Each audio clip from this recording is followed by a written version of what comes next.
On December 7th, 2002, Bob Sapp knocked out Ernesto Hoost, upsetting the kickboxing legend for the second time in 60 days, and putting an end to the strangest rivalry in kickboxing history. To casual observers, it may make sense. Bob Sapp was over 100 pounds bigger than Ernesto Hoost, and used his size to smother Hoost and drown the legend in both fights. To kickboxing fans and pundits, however, Sapp defeating Hoost twice is a paradox, a shocking truth that contradicts nearly everything we know about the sport. To begin our story, we go back to summer of 2002, where Ernesto Hoost, the current best kickboxer in the world and possible kickboxing GOAT, is amid the best stretch of his career. He was on an 11-fight winning streak, and had won 21 of his last 22 dating back to the beginning of 1999. During that stretch, he took home the 1999 and 2000 K1 World Grand Prix titles, and if an injury didn't force him out, he probably would have won in 2001 as well.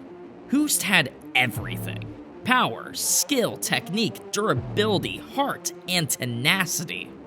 If you were able to build a perfect heavyweight kickboxer in a lab, it'd look a lot like Ernesto Hoost. Bob Sapp, meanwhile, is combat sports' traveling circus. A 350-pound former NFL player messing around the Japanese combat scene. He would show up and cause some sort of mayhem wherever he went. He began his kickboxing career that summer and got DQ'd in his first fight.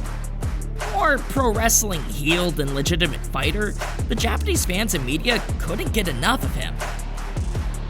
In the fall of 2002, Sapp and Ernesto Hoost were scheduled to meet for the first time, and on paper, the fight was absolutely ludicrous. Hoost was a technical master and one of the most accomplished kickboxers ever. His record stood at 86, 16, and 1. Sapp had only 2 kickboxing bouts, no technical skills, and weighed over 100 pounds more than Hoost.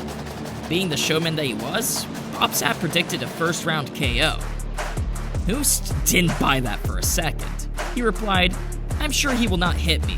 Of course he's strong, but he cannot fight, he cannot box, he doesn't know pain." The two would finally face off inside the ring on October 5th, 2002. Sapp pressured Hoost from the get-go, utilizing his massive size advantage to neutralize Hoost's technical prowess. Cut badly and seemingly unable to compete with Sapp's strength, Hoost was battered throughout the first round. Sapp would win by TKO, flipping the kickboxing world on its axis. The win made Sapp an even bigger celebrity than before, and one of the faces of K1.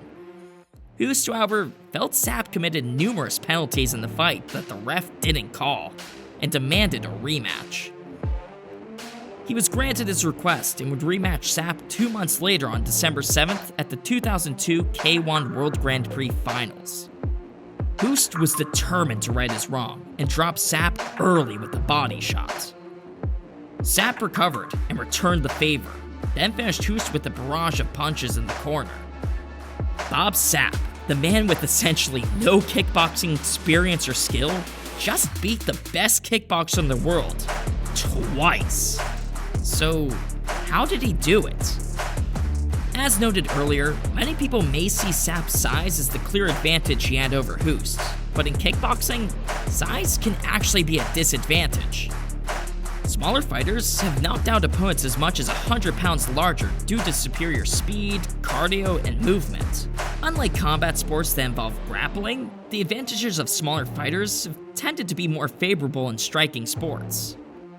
Hoost himself had defeated the 6'11", 353-pound Jan Norte just a month and a half prior to the first Sapp fight. Not only did he have experience fighting much larger opponents, he usually dominated them. Was Hoost no longer an elite kickboxer, or was Sapp a newly found devastating force? Nope. After defeating Hoost at the 2002 K1 World Grand Prix Finals, injuries forced Sapp to withdraw from the tournament. The man who would replace him was the eventual winner, Ernesto Hoost. That's right, the same night Bob Sapp KO'd Hoost for the second time, Hoost would replace him in the tournament, go on to defeat Ray Seppo and Jerome LeBanner, 2 legends of the sport in their prime, and claim his 4th title. Hoost would close his career with a 13-3 record, finishing at 99, 21, and 1. Meanwhile, after his 2 wins over Hoost, Sapp struggled greatly. finishing his career with 12-19 with a plethora of embarrassing losses. Hoost and Sapp had 7 mutual opponents. Hoost was 14-3 against those opponents, while Sapp was 1-6. The same fighters Hoost dominated throughout his career were the same ones dominating Sapp. Many consider Bob Sapp to be amongst the worst fighters to compete in K1, while many consider Hoost to be amongst the best. Yet, Sapp still beat Hoost twice.